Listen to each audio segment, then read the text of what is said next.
Olá, sejam bem-vindos ao canal Aplicação Pessoal. Hoje estudaremos a lição de número 5 da nossa EBD. Fique bem à vontade, se desejar, pegue papel e caneta. Texto áureo. Então disse Samuel a todo o povo: Vedes a quem o Senhor escolheu, pois em todo o povo não há nenhum semelhante a ele. Então todo o povo rompeu em gritos, exclamando: Viva o Rei! 1 Samuel capítulo 10, verso 24. O tema da lição é 1 Samuel capítulo 8 até o capítulo 15, Saul, o primeiro rei de Israel. Verdade prática. Obediência é algo que Deus leva muito a sério. Recomendação: anote e, se preciso, paralise o vídeo quantas vezes precisar. Nos envie seus comentários, dúvidas e sugestões. Todas as referências e links na descrição do vídeo. Introdução. Saul serve de alerta para todos nós, pois tinha tudo para dar certo e ser um sucesso, mas foi um fracasso por sua própria culpa. Começou bem, mas terminou muito mal. Texto bíblico. Se encontra em 1 Samuel capítulo 10, verso 9 até o verso 27. Como o texto é muito longo, peço que, se desejarem, paralise o vídeo para a leitura.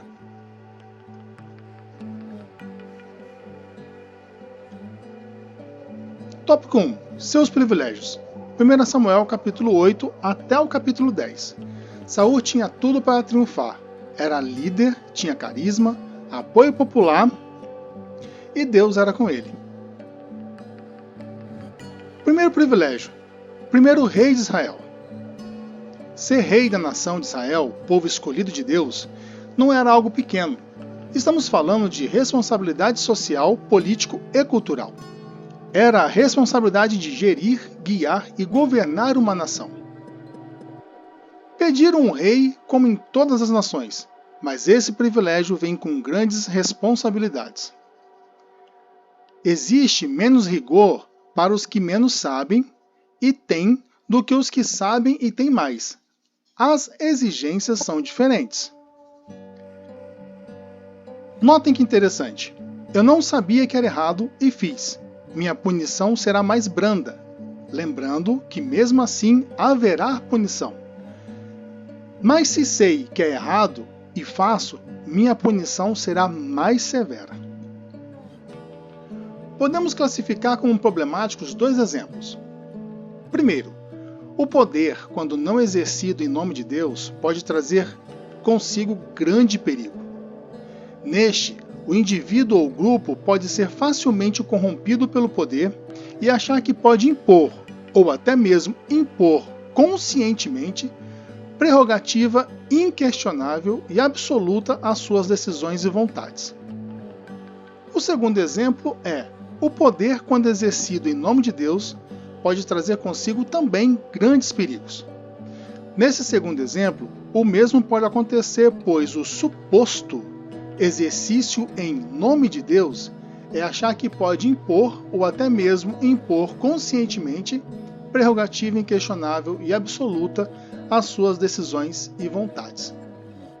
O fato é que em Saul, o novo capítulo da história de Israel está sendo escrito. O rei de Israel traz atrelada a si a promessa messiânica, pois o futuro Messias, para ter legitimidade, precisa estar vinculada a uma sucessão de sangue real. Seu segundo privilégio era suas qualidades. 1 Samuel capítulo 9, verso 2. Saul tinha muitas qualidades e habilidades, e isso foi critério para a sua escolha. Vejamos. Era jovem, tomado de ideias, forças e destemor. E era alto, estatura positiva em uma época de conflitos militares. Capacitado pelo Espírito Santo. Isso é, inicialmente, no começo, ele foi capacitado pelo Espírito Santo, grandemente usado. Ele foi tomado pelo Espírito Santo e grandemente usado pelo próprio Espírito Santo. Está registrado no capítulo 11, verso de número 6. E o Espírito de Deus se apossou de Saul, quando ouviu essas palavras, e acendeu-se sobremodo a sua ira. E ele era manso. Mais uma vez, inicialmente, no começo do seu ministério ou do seu cargo como rei, ele era inicialmente manso, mesmo diante da oposição. Capítulo 10, verso 27. Mas os filhos de Belial disseram: como poderá este homem salvar-nos? E o desprezaram e não lhe trouxeram presentes, porém Saul se fez de surdo. Saul não usou de força para esmagar os discordantes, mas antes os deixou nas mãos divinas. Saul também não se omitia das pequenas tarefas. E o mais legal de todos, Saul obedecia a seu pai. Capítulo 9, verso 3. Tópico 1.3.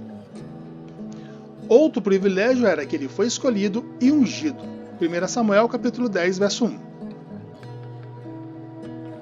A expressão ungido ao Senhor, aos reis, se deve ao fato de que eram oficialmente escolhidos e designados por Deus para ocupar o cargo mediante unção feito profeta.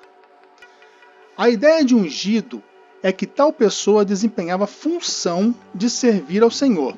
Notem uma coisa importante. A ideia de ungido é que tal pessoa desempenhava função de servir ao Senhor. Alguma semelhança na igreja? Vamos lá, continuando. A ideia de ungido é que tal pessoa desempenhava. Isso não quer dizer que ele seria infalível. Notem que ser ungido por Deus não quer dizer que você será infalível. Ou que isso não quer dizer que ele seria blindado. E isso não quer dizer que ele não precisasse de vigilância. E isso não quer dizer que ele não pode ser corrigido ou admoestado quando deixar de andar de modo digno, honesto e submisso à palavra de Deus. Isso quer dizer que pregadores, pastores e líderes estrelas, arrogantes e intocáveis, se mostram mais como o profeta Eli e seus filhos do que como o profeta Samuel. Aí eu coloco uma ênfase bem grande. Atenção, igreja! Notem 1 Timóteo capítulo 5, verso 19 ao 20. Não aceites denúncias contra presbíteros, senão exclusivamente sob o depoimento de 2 ou 3 testemunhas. Quanto aos que vivem no pecado, repreende-os na presença de todos, para que também os demais temam. A arrogância é o primeiro sinal de fracasso. Tópico 2. Seus erros. Agora vamos falar dos erros do rei Saul. 1 Samuel capítulo 11 até o capítulo 14. Não devemos estudar as manobras erradas de Saul altivamente, mas com temor, pois, em última análise, todos nós somos passíveis de falhas. Primeiro erro dele, impaciência.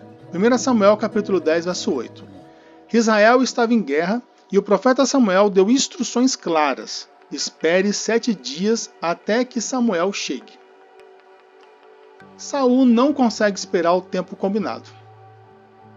Não sabemos esperar. Ainda mais hoje, com tanta velocidade nas informações. Nossa ansiedade está a todo vapor.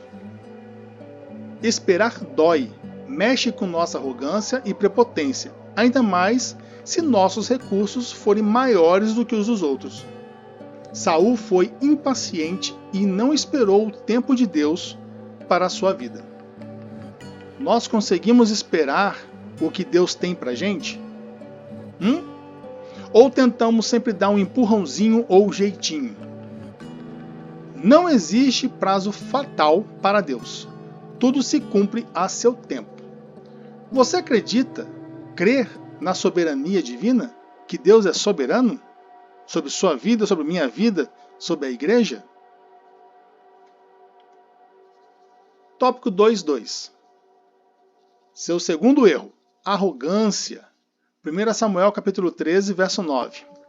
Saul perdeu a cabeça ao tentar fazer o serviço de sacerdote no lugar de Samuel.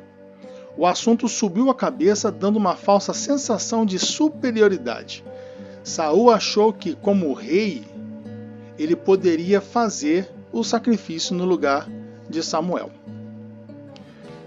Saul extrapolou os limites, ferindo a lei de Deus em relação ao sacerdócio. Voltem lá na lição número 3, tópico 2, subtópico 2 também. Ele foi ungido rei e não um sacerdote. Vou repetir, Saul foi ungido rei e não um sacerdote. Note o texto de Provérbios capítulo 18, verso 12. Antes da ruína, gaba-se o coração do homem, e diante da honra vai a humildade. Atitudes soberbas, como quem olha os outros de cima para baixo, não tem aval na Bíblia e do Senhor Jesus Cristo, que abriu mão de seus privilégios como Deus e se fez carne e morreu por nossos pecados. Irmãos, se Jesus foi capaz de abrir mão dos seus privilégios no céu para vir em carne e morrer por nós, quanto mais nós devemos abrir mão de toda a soberba e de toda a arrogância dentro de nós.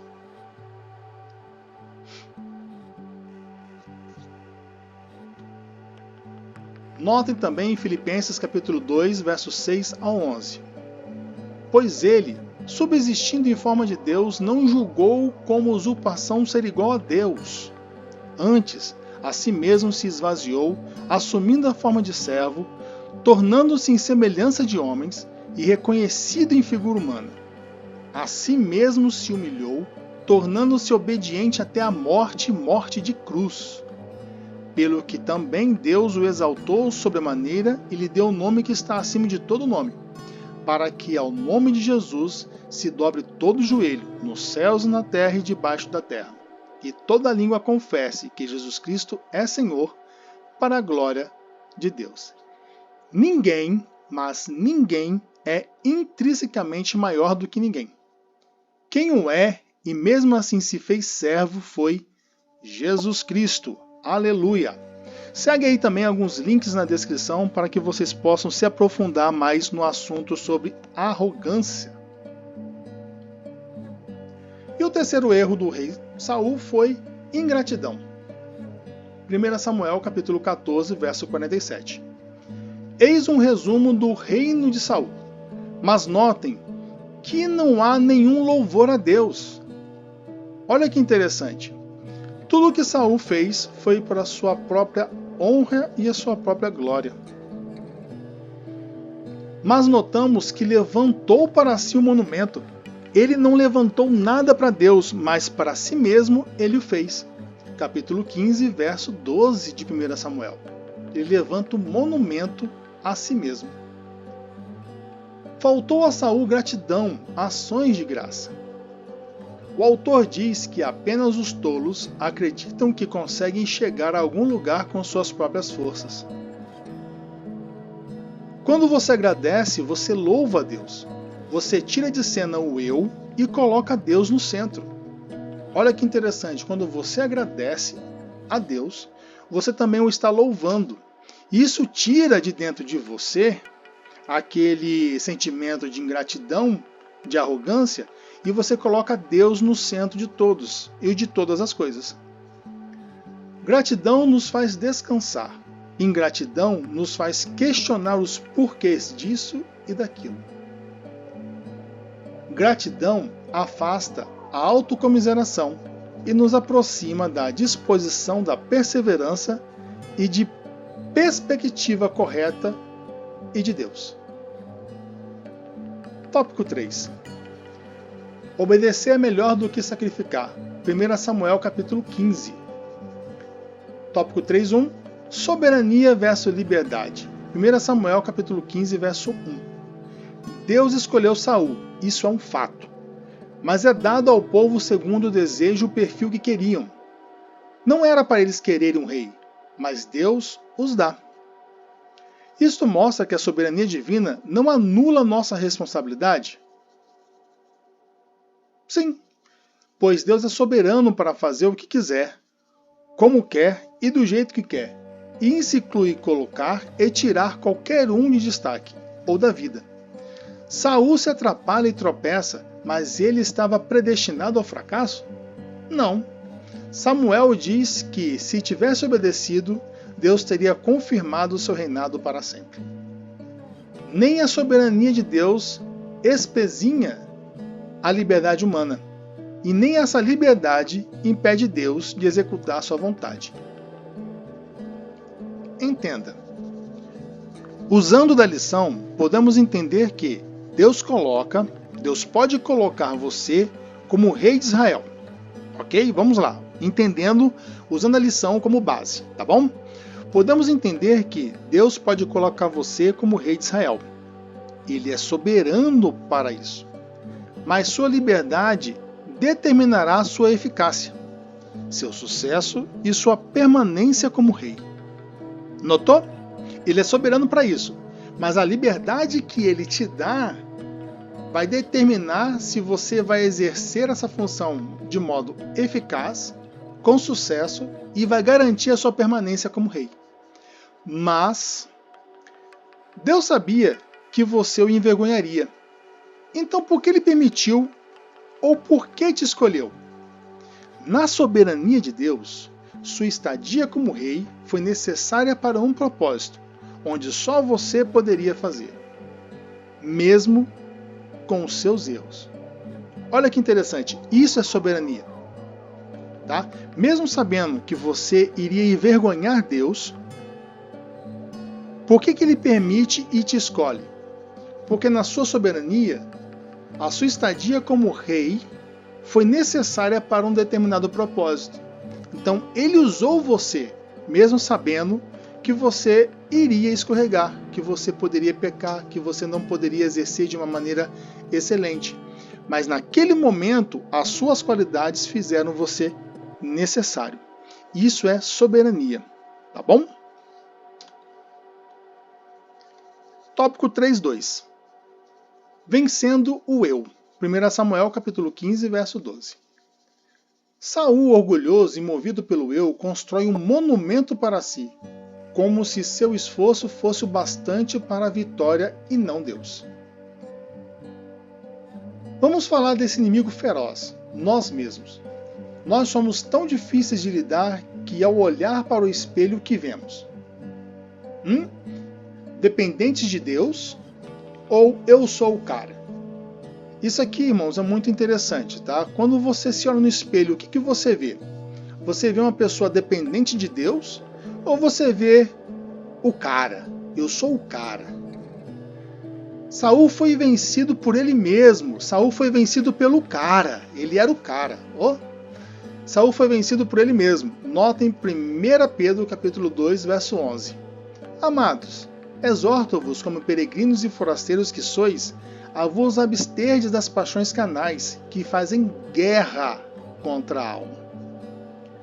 As investidas dos inimigos só nos seduzem porque somos atraídos como iscas. Notem os textos. Vou voltar. As investidas dos inimigos só nos seduzem porque nós somos atraídos. Vamos entender isso. 1 João capítulo 2, verso 16. Porque tudo que há no mundo, a concupiscência da carne, a concupiscência dos olhos e a soberba da vida, não procede do Pai, mas procede do mundo. Digo, porém, andai no Espírito e jamais satisfareis a concupiscência da carne. Gálatas 5,16. Ninguém, ao ser tentado, diga, sou tentado por Deus, porque Deus não pode ser tentado pelo mal, e Ele mesmo a ninguém tenta. Ao contrário, cada um é tentado pela sua própria cobiça, quando esta o atrai e seduz. Então a cobiça, depois de haver concebido, dá à luz o pecado, e o pecado, uma vez consumado, gera a morte. Tiago capítulo 1, verso 13 ao 15. Nosso maior inimigo somos nós mesmos. Por isso é perigoso confiar em nosso coração. Cuidado quando dizemos sentir no coração. Antes disso, nossas atitudes devem ser respaldadas na palavra de Deus. É melhor dizer, a palavra me orientou a fazer isso. Notem Jeremias capítulo 17, do verso 9 ao 10. Enganoso é o coração, mais do que todas as coisas, e desesperadamente corrupto. Quem o conhecerá? Eu, o Senhor, esquadrinho o coração, eu provo os pensamentos, e isso para dar a cada um segundo o seu proceder, segundo o fruto das suas ações. Os monumentos que estamos construindo são para nós ou são para Deus? E o tópico 3.3, obediência ou sacrifício. 1 Samuel capítulo 15, verso 22. Algumas coisas, algumas vezes, algumas situações podem parecer boas, legítimas como sendo de Deus, mas podem ser distrações para nos afastar do verdadeiro alvo. Satanás usou a própria Escritura, distorcendo o significado para tentar Jesus. Imagina comigo e com você o que ele pode fazer. Notem que se nosso coração é inclinado a dinheiro, glórias, reconhecimento, enfim, se o nosso coração é inclinado aos nossos desejos, podemos ser facilmente enganados por iscas da nossa carne. Sim, pois o foco é nossas necessidades e não na glória de Deus. Sabe aquilo que você achou que ia ser bênção, mas na verdade foi maldição? Talvez se você tivesse orado mais, buscado mais, deixado de desejar tanto alguma coisa e tivesse confiado mais em Deus, em sua providência e em sua vontade, você não estaria sofrendo hoje. A intenção de Saul poderia até ser boa. Ir sacrificar enquanto o profeta não chega. Assim, quando ele chegar, podemos nos concentrar em outra coisa. Mas o que Deus deseja de nós é obediência e não sacrifícios. Notem, Jesus, que mesmo com a oferta em coroá-lo como rei, negou, pois o foco, o propósito dele não era esse, e sim morrer na cruz. Fazê-lo rei iria mudar alguma coisa? Talvez não. Era algum pecado? Não. Jesus é rei. Mas não era a hora de ser rei. Era a hora de ser servo. Era a hora de ser sacrifício. João capítulo 6, verso 15. Sabendo, pois, Jesus que estava para vir com o intuito de arrebatá-lo para proclamar em rei, retirou-se novamente sozinho para o monte. Saul perdeu o foco da missão, foco do ministério, se distanciando cada vez mais do Senhor. Ele intentou contra Davi, consultou mortos, pois Deus já não falava mais com ele. Cuidado com propostas que aparentemente podem parecer de Deus, mas que não eram de Deus. Cuidado, pois as ofertas normalmente vêm em boas e belíssimas embalagens. Obedeça e seja feliz. Desobedeça e sofra as consequências, pois alguns sacrifícios podem não surtir o efeito desejado. Aplicação pessoal. Saul, por não vigiar, foi se afastando da comunhão e da vontade de Deus, e por fim, acabou desqualificado. A pergunta é: como anda a nossa obediência ao Senhor? Bem, ficamos por aqui, espero que tenham gostado e espero vocês em nossa próxima aula, tá bom? Fui! Deus os abençoe!